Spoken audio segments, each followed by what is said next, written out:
Blasting করার জন্য আসছে সরকার, বুম ব্লাস্টিং করতেছে। এখানে 4-5টা বুম ফাটানি হয়েছে ফল বাগানে, কবর খালার সাথে কিছু বুম ফাটানি হয়েছে। বুম ফাটানির পাশে পাশে আমার ঘরগুলি রেক দিয়ে দিছে, ফেটে গেছে। তারার বক্তৃতা কিন্তু তারার যে বুম ফুটানি ফুটায়, এই বুম ফুটানি তারার কোনো ঘর আকর্ষণ হয় নাই। তারা বলতেছে তারার বক্তৃতা এটাই না, তাহলে বক্তৃতা তারা যদি এটাই হয়ে থাকে তাহলে কীভাবে এটি ফেটে গেল? তার সঙ্গে আমরা এটাই বললাম, আপনারা ফেটে যান, কোনো ক্ষতি নেই। আমাদের এই ঘরগুলির ক্ষতিপূরণ এইগুলি দিয়ে আপনারা বুম ফেটে যান, অসুবিধা নেই। আপনারা কাকুয়ে কোনো কথাই বলবে না, কারো কোনো কথা বলবে না। আমার বক্তৃতা এতটুকুই। আমার ঘরের মেনটেন্স এই ঘর ভেঙে পুরা ঘর করতে লাগবে। যেভাবে মানে 10-12টা ফাটা দিয়েছে, এই ফাটাগুলি উড়াইতে গেলে আমার ঘর ভেঙে যেতে হবে, ভেঙে আবার নতুন করে উড়াতে লাগবে। আপনারা উনিশি মানে যারা কর্মকর্তা আছে তার কোনো সম্পর্ক বা কথাবার্তা আছে না? এমন কোনো কথাবার্তা হয় নাই। এক ফারুক করে নাম এক অফিসার আছে, এই তাই নিয়ে আসছিল, এসে ছবিটুকু উড়ে নিয়ে গেছে। বলছে দেখবে আজকে বলে আমাদের তো এই যদি এই যে বুম ফুটানি হইতে আছে, এই বুম ফুটানি আমাদের মানে সার্ভে কোনো ক্ষতি হওয়ার কোনো কথা না। তাই নিয়ে উল্টা বলছে, এমন বলছে উল্টা। আজকে উল্টা বলছে। এই আমাদের কোনো কথাবার্তা হয়নি। আমাদের এইটুকু আজকে কথা, আজকে বুম ফুটানোর জন্য আসছে। আমি আজকে বাধা দেবো। কেমন বাধা দেবো? আমরা এই যে ক্ষতিপূরণ দেওয়ার পর আপনারা বুম ফুটিয়ে নেন, এটি সরকারি কাজ। আমরা বাধা দেওয়ার এমন ক্ষমতা নাই।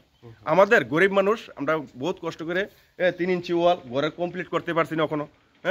বারিন্দা রয়ে গেছে। তো আমরা কমপ্লিট গরিব মানুষ 3 ইঞ্চি ওয়াল দিয়ে ঘর করেছি, 5 ইঞ্চি নিচে দিয়ে ফাউন্ডেশন নেই, পঞ্চ নাই, কোনো কিছু নেই, আমরা বিম করি নাই, করেছি ঘর 3 ইঞ্চি ওয়াল দিয়ে। গরিব মানুষ যেটুকু পারছি এতটুকু করছি, করে থাকিয়েছি। তারা বুম ফেটে আমাদের বিল্ডিংগুলি ফেটে নষ্ট করে দিয়েছে। এই জায়গাটার নাম কি? এই জায়গার নাম বাসতুলি এলাকা, নরজলা। কত পরিবার হইতে পারে এমন এই ফেটে গেছে যে কত প্রায় 20-25 পরিবারের ঘর ফেটে গেছে। এর মধ্যে কোনো তারা প্রশাসনের মধ্যে আপনারা কোনো না, এমন কোনো জানাজানি হচ্ছে না। আপনি কি পদক্ষেপ নেবেন যদি না হয়? আপনারা কোনো ক্ষতিপূরণ বা না ক্ষতিপূরণ যদি তারা এই প্রবেশ না নেয়, আমি ওএনজিসি নামে কেস করুম। আমি কেসে যাব, আমার তো এটা পেতে লাগবো। তাহলে আমি তারা যদি প্রশাসন তারা না মানে, আমাদের গরিব মানুষের এই ক্ষতিপূরণ দিবে না বলে, তো না তারা বেগে যাবে, তারা কাজ করে তারা চলে যাবে, তার আগে আমি কই পাবো? তারা আমি ওএনজিসি নামে আমি কেস করে দেবো, আমি আপিল করে কেস করুম। আপনার পরিচয়? আমার পরিচয় নাম বিল্লাল হোসেন।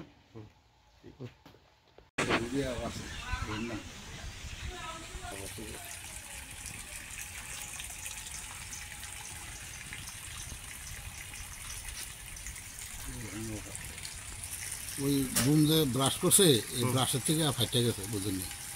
এটা আমরা এই ঘর এখন আপনারা কি চাই? আমরা কিছু ধরেন আপনারা ক্ষতিপূরণ কিছু দিলে ভালোই হলে আর কি। আমরা গরিব মানুষ, সরকারও টেয়া দিছে, তোলাইলাম ঘর, নিজের গাড়িতে লাগবে প্রচুর টেয়া। ওখানে কি মানে কত পরিবারের? এখন আরো 10-12 পরিবার দেখাই দিছিল, আরো কার আছে বুঝে হেঁটে যায়, আমি এত বুঝতে পারি না। এটা কোন জায়গা আসলো? এটা নরজলা। নরজলা না? আপনার নাম? রশিদ নিয়ে না? ও, এটা 7 নম্বর আর কি দিচ্ছে আমাদের। এখানে যে এভাবে যে ফাটছে, এরকম ফটো তুলে নাকি দেখে গেছে। তারা কি করে? তারা কইছে আপনারা যোগাযোগ করে কিছু ক্ষতিপূরণের ব্যবস্থা করবো বলে কইছে। তো পাইছেনি কোনো ক্ষতি? না, আজ পরশু দিন নাই গেছে তারা। আচ্ছা, ঠিক আছে। মাত্র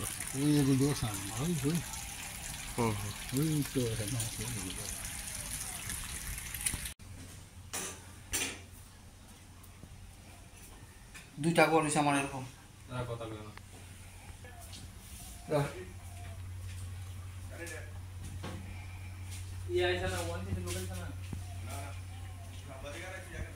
কেমনে ফাটছে? হ্যাঁ, কেমনে ফাটছে? এটা কেমনে ফাটছে? এই বোমা ফুটানোর পরে এটা হয়েছে পরশু দিন বোধ হয়েছে, এটা হয়েছে প্রথম দিন। হ্যাঁ, এরকম হয়েছে। আমার 2-3টা ঘর হয়েছে এরকম। হ্যাঁ, তবে আজকে হয়েছে 2টা হয়েছে, আজকে বাড়ির কাছে ফুটে আর হইতে পারে। আমরা কিন্তু ঘরে থাকি না বললাম। হ্যাঁ, আমরা বুম ফুটাইলে ঘরে থাকি না, ওই হাফ খোলার ঘরে থাকি। আচ্ছা।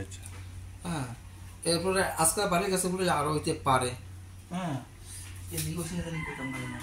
আপনার পাইতে চাই।